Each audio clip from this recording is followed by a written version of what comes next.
जब आप मसीह यीशु में आए, When you came to the Lord Jesus, किसी धर्म में नहीं, ईसाईयत में नहीं, you did not come to any जब religion or आपने प्रभु Christianity. यीशु मसीह को ग्रहण किया, When you received the Lord Jesus, किसी धर्म को नहीं, you did not take any religion. जब आपने प्रभु यीशु मसीह को ग्रहण किया, When you received the Lord Jesus, तो आपको परमेश्वर की संतान होने का अधिकार दिया you गया। received the right to become a child of God. और ये बात कि आप परमेश्वर की संतान हो, कोई न्यूज़पेपर, कोई मैगजीन नहीं, वरन स्वयं परमेश्वर का आत्मा आप हमारी आत्मा में गवाही देता है कि हम अब परमेश्वर की संतान हैं। That means this witness is an internal witness. You don't need an external evidence to tell you that you are the children of God. मतलब ये गवाही एक भीतरी गवाही है, आपको बाहरी सबूत नहीं चाहिए जानने के लिए कि आप परमेश्वर की संतान हो। परमेश्वर का आत्मा The Spirit of God हमारी आत्मा में in our ये spirit गवाही देता है gives this कि हम witness परमेश्वर की संतान हैं। that we are the children of God. मैंने जैसे आपको कहा, केवल क्योंकि 2026 कैलेंडर बदल गया तो ऑटो जादू तो नहीं होगा, As I said, because the calendar's changed, it won't do any magic. मगर जब नया साल शुरू हुआ तो नया ग्रेस है, नई मर्सी है, तो सही निर्णय ले सकते हो। When a आपका new- हार्ट अभी रेडी है। When a new year has begun, there's new grace and new mercy. You can make the right decisions now because your heart is ready. It's like a reset. वो एक reset की तरह। आमेन। So are you ready for the word? तैयार है वचन के लिए? Okay, we'll pray, we'll go into the word. प्रार्थना करेंगे और वचन में जाएंगे। Thank you, Lord Jesus. We धन्यवाद। worship you. धन्यवाद प्रभु यीशु। Heavenly Father, we come before you in स्वर्गीय Jesus' पिता, हम name. आपके सामने यीशु के नाम में आते Father, we thank you हैं। धन्यवाद पिता। that, Lord, this year 2026, कि प्रभु ये साल we 2026 will walk in divine wisdom. हम अलौकिक बुद्धि में जिएंगे। We will make godly choices. हम ईश्वरीय निर्णय लेंगे। We will honor your word. हम आपके वचन का आदर करेंगे। We will honor your house. आपके घर का आदर करेंगे। We will not let this year be wasted. हम इस साल को व्यर्थ होने ना देंगे। Father, help us. पिता हमारी सहायता करें That this year कि ये साल would be a year we are going to build something which will last for eternity. ये साल एक ऐसा साल हो जिसमें हम वो बनाने पाए जो अनंत तक टिका रहेगा, यीशु के नाम में। Amen. आमेन। एक चीज जो परमेश्वर अपने बच्चों के लिए चाहता है वो है मैच्योरिटी या परिपक्वता। One thing that God wants for His children is maturity. Okay, क्या चाहता है परमेश्वर आपसे? मैच्योरिटी। यानी जितने लोग जिन्होंने उद्धार पाया, जो उसके राज्य में जिन्होंने जन्म लिया, जब हम परमेश्वर के राज्य में जन्म लेते हैं तो हम होते हैं एक बेब या एक नवजात शिशु। So all those who are born in His kingdom, when we take birth in His kingdom, we are a little child, a newborn child in the kingdom. क्या होते हैं हम? We are a babe. हम एक नवजात बच्चे हैं उस समय। और हमें बढ़ना जरूरी है, And we have to grow. क्योंकि अगर आप बढ़ोगे नहीं Because if you do not तो grow, जो आपकी विरासत परमेश्वर ने रखी है आपके लिए, आप कभी भी उस विरासत में चल नहीं पाओगे। then the inheritance that the Lord has kept for you, you will never be able to walk in it. कितने लोग अपनी विरासत में चलना चाहते हैं? How many people want to walk in their inheritance? आप जानते हो एक महान विरासत परमेश्वर ने आपके लिए रखी है। You know, a mighty inheritance the Lord has kept for you.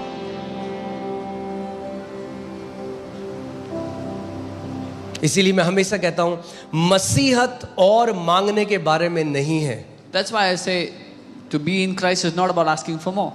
मगर ये ढूंढने के बारे में है कि मेरे लिए मेरे पिता ने पहले से क्या रखा है। But it is about discovering what my Father has already kept for me.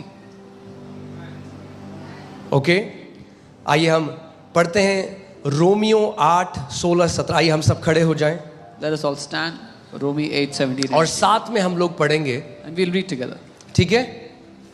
वचन हमारे अंदर जाना बहुत जरूरी है। The word must go in us. वचन का आदर करना बहुत जरूरी है। We must honor the word.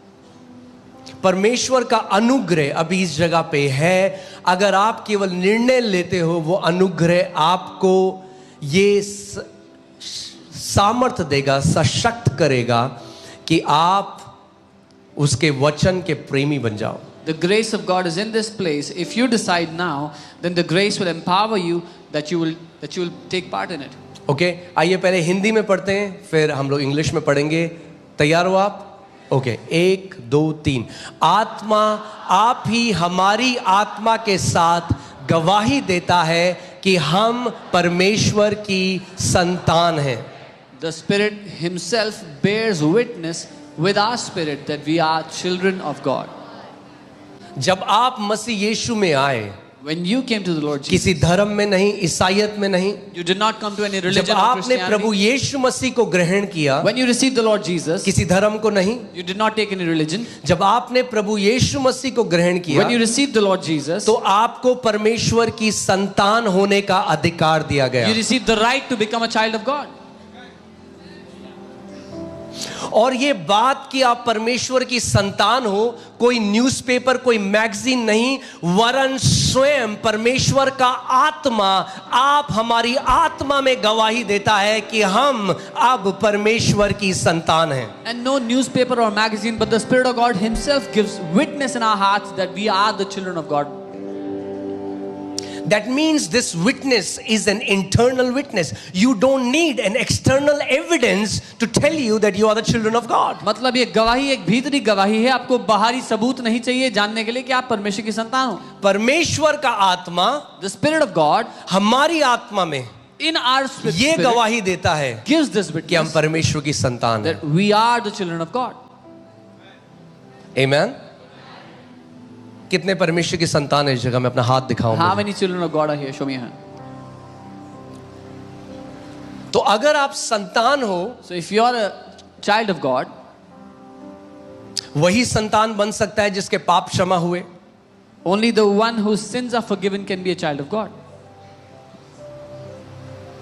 मगर अब जब आप परमेश्वर की संतान बन गए, But now that you are a child of God, अब कुछ है आपके लिए। now there is something for you. वहां पर रुकना नहीं है, वो तो लेवल 1 है। Don't stop there. That's level 1. आप परमेश्वर की संतान हो। You are a child of God. अगली आयत। Next verse. और यदि संतान है, मेरे पीछे बोलो, और यदि संतान हूं तो वारिस भी हूं। And if children, then heirs also. अगर संतान हो तो वारिस भी हो। If you are a child of God, you are also an heir of God.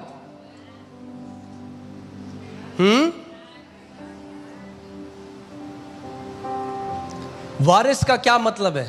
What does an heir mean? परमेश्वर वरन परमेश्वर के वारिस और मसीह के संगी वारिस हैं। Heirs of God and joint heirs with Christ. बोलो, मैं परमेश्वर का वारिस Say, I'm an heir of God और मसीह का संगी वारिस हूं। and joint heir with Christ. यानी इस बात को समझो, So understand. वारिस का मतलब जो परमेश्वर का है वो अब आपका भी है। To be an heir means whatever belongs to God is now also yours.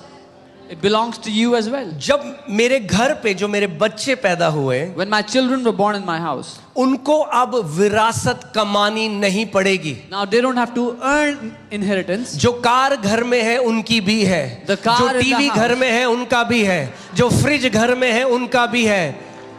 यानी परमेश्वर का जो है वो अब उसकी संतानों का है, क्योंकि अगर संतान है तो वारिस भी हैं, परमेश्वर के वारिस और मसीह के संगी वारिस। Whatever possession is in the house now also belongs to the children. Similarly, if you are children of God, then you are heirs of God. Whatever belongs to Him belongs to you, and you are also co-heirs with Christ. Hallelujah.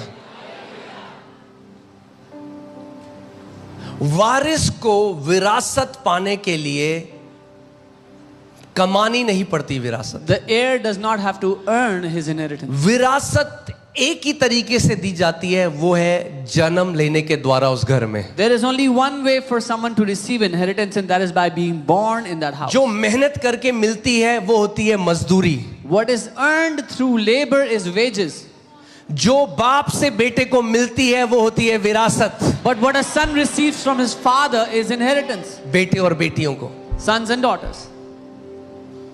कितने लोग मेरी बात समझ रहे हैं? How many understand? जो मजदूरी से मिलती है, What you जो get by मेहनत labor, करके, by hard work, that's wages। वो तनख्वाह है, मजदूरी है।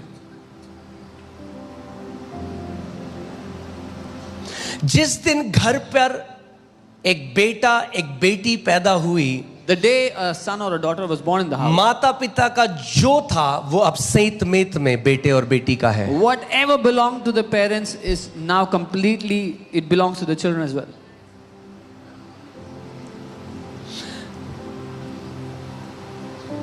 मगर इस बात को समझना जरूरी है But we must कि understand, अगर घर में बेटे और बेटी पैदा हो गए और सब कुछ उनका भी है, तो इसका मतलब ये नहीं कि वह उसका इस्तेमाल करना सीख गए। that if children are born in the house and everything belongs to them, does not automatically mean that they understand how to use their inheritance. अभी जूडा जिद करता है कार का स्टीयरिंग पकड़ने का, कहता है मुझे चलानी है। Judah sometimes says he wants to drive the car. क्या दे सकता हूं मैं उसे गाड़ी? Can I give it to him? No. क्यों? Why? क्या उसकी भी है वो गाड़ी जो मेरे घर पे है? Does that car बिल्कुल। belong to him that's in my house? Yes. क्यों? Why? क्योंकि वो घर पे है, वो बेटा है। Because he's a जो son. बाप का है वो बेटे का है, जो बाप का है वो बेटी का है। Whatever belongs to the father belongs to the son, the daughter. मगर अभी नहीं चला सकता गाड़ी, But he cannot drive the car क्यों? now. Why? क्योंकि अभी बच्चा है Because he's a child. और बच्चे विरासत में नहीं चल सकते। And the children cannot walk in inheritance. बच्चे विरासत में नहीं चल सकते। Children cannot walk in inheritance. जो उसकी है, जो विरासत उसकी है, उसको पाने के लिए उसको पहले बढ़ना पड़ेगा, तभी वो उसका इस्तेमाल कर सकता है, उस विरासत में चल सकता है जो पहले से उसकी थी।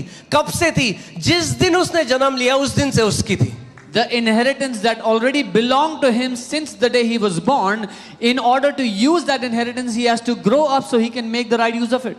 जिस दिन आप उसके घर में पैदा हुए, जिस दिन आपने उद्धार पाया, आप परमेश्वर के वारिस और मसीह के संगी वारिस बन गए। जो परमेश्वर का है अब आपका है। The day you were born in the house of God, you became an heir of God and co-heir with Christ. Now whatever belongs to God belongs to you. मगर केवल क्योंकि आपका है, इसका मतलब ये नहीं कि अभी आप उस विरासत में चल सकते हो। But just because it belongs to you does not mean that you can walk in that inheritance right now. गलातियों 4:1 Galatians 4:1. मैं यह कहता हूं कि वारिस जब तक बालक है, बोलो जब तक। Now I say that the heir, as long as he is a child, वारिस जब तक बालक है, यद्यपि सब वस्तुओं का। now I say that the heir, as long as he is a child, even though he is the master of all. क्या कह रहा है पौलुस? What is Paul saying? वारिस जब तक बालक है, As long as the heir is a child, यद्यपि सब वस्तुओं का स्वामी है, तो भी उसमें और दास में कोई भेद नहीं है। even though he is the master of all, there is no difference between the child and a slave.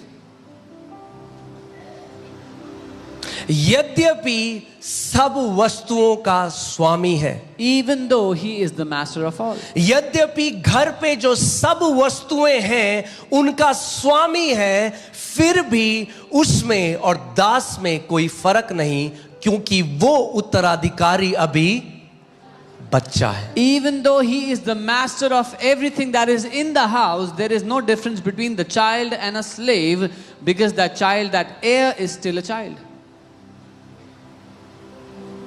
I love the way English Bible puts it. As long as there is uncertainty, as some believers can remain a child all their life. अंग्रेजी Bible में As लिखा है, long as. It doesn't say for first 10 years, doesn't say for first 20 years, as long as. जितने लंबे समय तक वो बच्चा बच्चा बना रहे, उसमें 10-20 साल नहीं लिखा है। दुख की बात यह है कि बहुत कम मसीह हैं जो बढ़ना चाहते हैं। The sad thing is there are very few believers that want to grow. कई रविवार इसलिए आते हैं क्योंकि रविवार है। Many come on Sunday because it's a Sunday.